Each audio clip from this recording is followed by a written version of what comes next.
Alright, Ken, how was your performance earlier? Nakabahan ako sobra kasi live kasi Mhm. and yung ubo ko baka ako matindi. Actually, nakita rin medyo umubok ng Oo. slide na. But recovery, has it been like very slow for you or okay ka na ngayon? Okay na naman ako pero Mhm. feeling ko mga 85% magaling na ako. You're okay. Yes.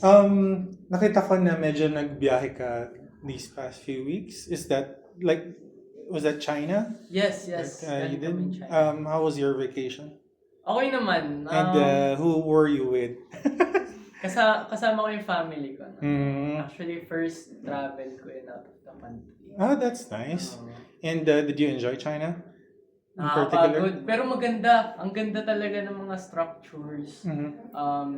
Yung mga tao doon, mababait din. Mhm. And definitely babalik ulit ako doon. Okay. Do we have upcoming music coming from you? Meron na ba? Yes. Meron akong Nasusunod? upcoming single siguro mid-year. Mhm. Niluluto ko na. All right. So, is it in production right now? Or Yes. that's nice.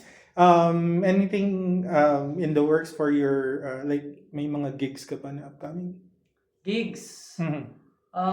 Sa ngayon, wala pang confirmed. Pero update na lang sa social media. Okay. So we would like, I mean, sa OC Records na account, i-announce mo siya? Yes, and sa personal account ko. All right. Thank you so much, Ken. Thank you so much. And congratulations sa performance mo Thank you kanina. so much. By the way, yung medyo short bit na ginawa mo, yung kinanta mo kanina kay Kian Cipriano na song. Yes. Where did that like start? Yung parang ineg ka pa nila to perform that. Hindi kasi nanggaling din yun sa akin. Last time sa Vibe Cafe yata, basta doon. Kinukwento ko yung story ko kung paano ako nag-sign. Sabi ko naka-receive ako ng DM from Sir Kian. And then pinasample ako ng host.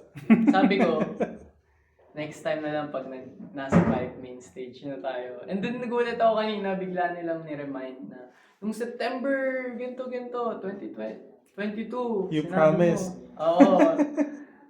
And then you had to perform. Yeah. All right. Congratulations. Invite them please to follow your social media accounts. Ayun, again, ako si Kananaya. Follow niyo ako sa social media ko at I'm Kananaya sa Instagram, TikTok, Facebook, Twitter, Spotify. Yun. See you guys around. Thank you.